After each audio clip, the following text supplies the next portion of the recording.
the Sky here with my next Rainbow Guard or Rainbow Knights build. This is the Green Knight, of course. Really happy with the way his armor and his weapons and everything turned out. I think he's a great build, but it's a 150. More of a dex build, anything, since I'm kind of trying to use poison to my advantage. So he's a 150, 40 vigor, 40 endurance, 25 vitality, 13 attunement, 20 strength, and 40 dex. I believe he started as a warrior as well, the warrior sort of starting class. But getting right into it, his armor is actually some of the strongest of any of my Rainbow Knights.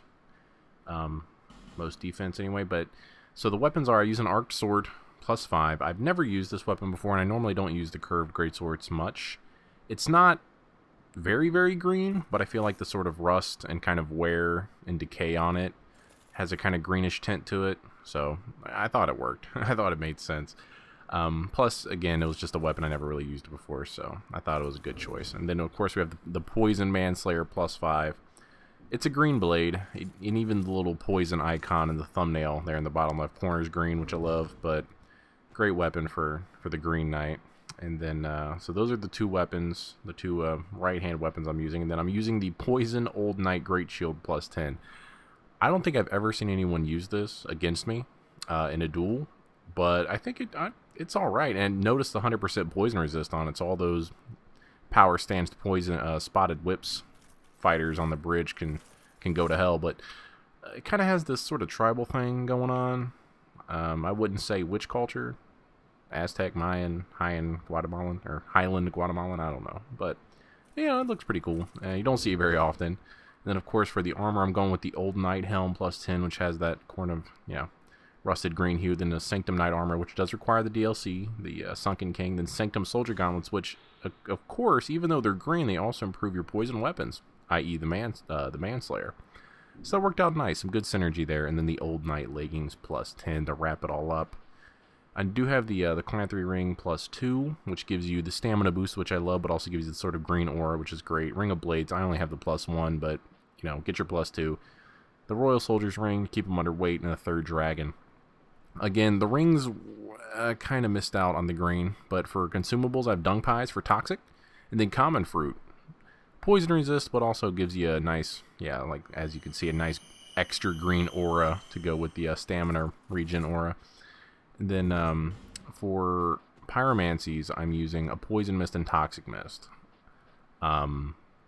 So those are, they have kind of nice green sort of gas aura to them when you cast them. So, and it goes well. Now, one thing I noticed while playing with the Green Knight is when you two-hand your shield and you have the Manslayer out, it actually kind of fits nicely through this kind of belt on the Sanctum Knight armor, which I thought was actually kind of cool looking. Actually, almost looked like he sort of had a kind of makeshift scabbard for it, which I quite liked. But enough about the Green Knight himself. Let's get to some dueling, get to some fights.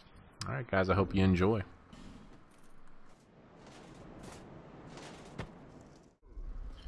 All right, so I'm in New Game Plus. I think the Green Knight, and during the course of recording this video, was probably at around 2 million, 2.1 million soul memory. And that's on the Iron Key Bridge, New Game Plus, is where I was getting this footage. But I felt, after using the Green Knight for a little while, I kind of felt like I had kind of two modes of fighting. Oh, did you see the frontal backstab? Oh. Peer-to-peer servers, my ass. But anyway, I kind of fall into two modes of fighting. Two different kind of setup. So I have the Arc Sword and I also have the Manslayer, of course. Now the Arc Sword can't be infused, as far as I can tell. I couldn't put poison on it or anything. So I would normally use the Arc Sword when I was going to use Toxic Mist, and then I would, of course, use Dung Pies with the Toxic Mist. I mean, they're the only two ways that I know of to Toxic someone, and Toxic is an extremely effective poison. Drains their health very quickly, and you'll never see more people panic and just absolutely lose their shit in a duel than the ones that you Toxic. They freak out. And then, of course, if I want to use the Manslayer, I'll just kick it over to Poison Mist. I would use poison throwing knives with this. I just kind of forgot about poison throwing knives. That was my mistake. He is not a complete green knight, of course. He needs some poison throwing knives, and if I could get the green bow that those Sanctum soldiers use in the Crown of the Sunken King DLC, I would have with some poison arrows. I thought that'd have been really badass, but I don't think you can get it, or at least I sure as hell could not after many tries. But so the Poison Manslayer with Poison Mist, maybe some poison throwing knives, that's kind of one way to fight. And then the Arc Sword with Toxic Mist and the Dung Pies are kind of the other way to fight. And let's talk about the weapon. I hate Great Shields. I hate them. You know, if you're just trying to cheese a boss and you know, kind of AI enemies, Great Shields are awesome. I mean, because you can pretty much sit behind them all day for the most part. But for duels, I hate them so much. I can't parry, and well, I wouldn't say I rely on parrying, but it's a great tool if you can use it. I mean, it's, you know, you can one-shot many people with it. It makes duels go by quite quickly. Quick side note, another thing I realized while using the Green Knight is he has a massive ass on him. Look at that thing. He has the most womanly figure of all of my knights. That thing is outrageous. I'm like, damn. Rest my Estus on that thing. But back to the dueling. Got a little sidetracked there, admiring the Green Knight's rump because it is impressive. It is ferocious. But anyway, so there's the two sort of modes I had while using the Green Knight, the Toxic and then the Poison mode. And getting back to the sort of parrying conversation, so you have the Great Shield, and unless you have something like a parrying dagger or a rapier or two-handing a dagger or something like that that gives you the sort of extra, well, I'd say a still very quick parry animation. I mean, with the Green Knight I was relying on parrying with an arc sword and the Manslayer, and it's not easy. At least it wasn't for me. The timing, at least for the arc sword especially, was very hard to get used to. And from what I can tell, the parry animation for the arc sword, and I guess that goes for all of the kind of larger weapons, which you kind of vertically hold up and then horizontally slice through the air in the parry animation, which you'll see here. I attempted at least a couple times. The parry animation is actually at the very end, at least from what I can tell, and that maybe I'm not compensating for lag, I'm not sure. But as long as their weapon makes contact with you at the end of the parry animation, so that's when the blade is at the far left after you've kind of sliced the air with it, that seems to be where the parry will actually occur. And it's not easy, especially against very fast weapons. Like if parry a rapier or an S-Talk or a dagger even, or maybe like a longsword running attack, like, oh my god, it is, my goodness, it is not easy to do. The Manslayer has a very fast parrying animation, but it seems like the actual window, the frames that the parry occurs, are at the very end too, so it doesn't seem that fast. Not like, say, just your normal shield, like the Throne Watcher shield, or like a buckler or parrying dagger or something like that. So being forced to parry with my weapons on the Green Knight was probably the biggest challenge I had using him. It just was not easy. And again, I apologize about not having the poison throwing knives. I don't know how or why I keep forgetting about them. I don't know. I'm not sure what's going on. And also with the rings, there just didn't seem to be many rings. And the Poison Bright ring would have made sense, but the jewel on the thumbnail of it seems to be purple. So on the little picture, so I kind of, you know, Clanthry ring was kind of my only option when it came to the rings. After that, I was just making sure he wasn't fat rolling, for one. And then the Ring of Blades +1 was just kind of a throwaway. That could really be anything. I mean, Ring of Blades is awesome, if you get the +2 anyway. You know, maybe substitute the new Life Ring +3 from the Crown of the Iron King DLC. That could probably actually work quite nicely. Not necessarily green, but hey. I mean, if there's no other green rings, what do you... Oh, Shockwave. Love it. I respect this guy. Strong Magic Shield on the Porcine Shield with Shockwave. I respect the hell out of this guy already. That's a great fight. But the ring substitutions are really up in the air. I think the 3rd Dragon Ring, Royal Soldier Ring are critical for making sure that he still has the sort of medium roll animation. Of course, Calanthropy Ring for the aura, the green, and stamina regeneration is always a good thing, really. And the 4th ring slot's just kind of a throwaway. You can really do anything you want with that.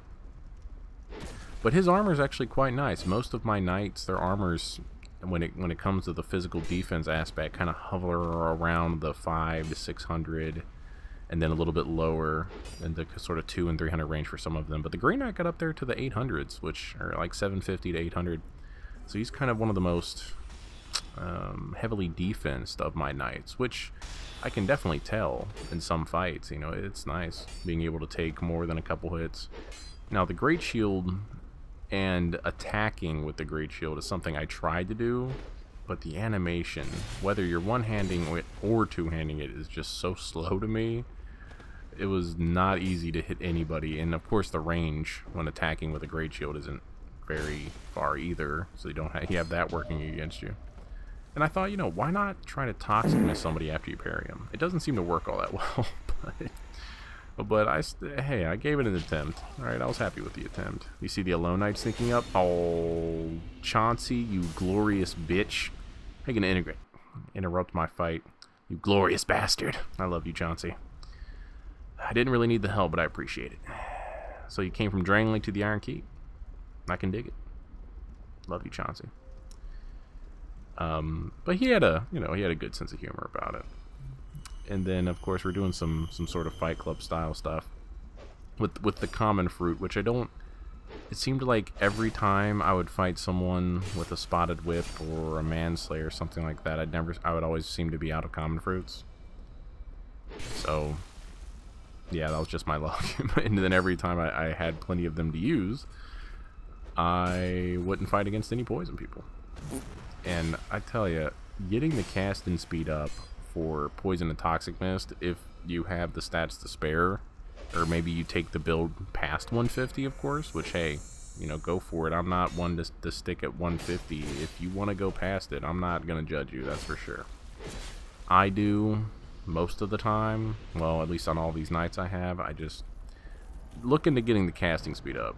All right, I had my buddy Get Your Buns Took in here, and he had the Smelter Hammer, which I never got one of those large, well, Smelter Hammer wielding people to drop it. But it has the most hilarious two-handed LT move, which you see him actually kill his summon with, which I love. I've always sort of liked the fairly, and let me say this, fairly realistic movesets. Like, I felt like when your character swung a weapon in this game, it made sense, but that one's just hilarious. So we were practicing parrying with this weapon, and it looks like he was using a dagger. Like, look how he has to swing, like, while I'm halfway through the animation. Like, he has to know I'm trying to parry and then attempt to attack anyway for me to be able to parry a dagger with the arc sword. So, you know, parrying with these weapons is not great. Yeah, I have to be well through the animation. Like, look at that. Oh my goodness. So if you can become proficient in parrying with large clubs, Zweihanders, curved greatswords, that's awesome. But I don't recommend it. And then, of course, we got the Manslayer. Trying to parry with the Manslayer, which is very fast. Like, he swings it quickly, but look, he had to pretty much start the exact same time I had to be able to get that to go. So the Green Knight wasn't the best PvP build I ever made, but he was definitely a lot of fun. You know, of course, I accomplished my objective of trying to force myself to do something new and tell me Great Shields are something new for me, at least when PvP is involved. But I hope you guys liked the video, like watching me fail trying to parry. Get Your Buns Took over here. You know, like, subscribe, all that good stuff if you enjoyed it. Got more coming. Blue Knight is coming next, so look forward to that. Grand Spirit Tree Shield parries. I'm parrying all of the spells, and it's going to be a lot of fun.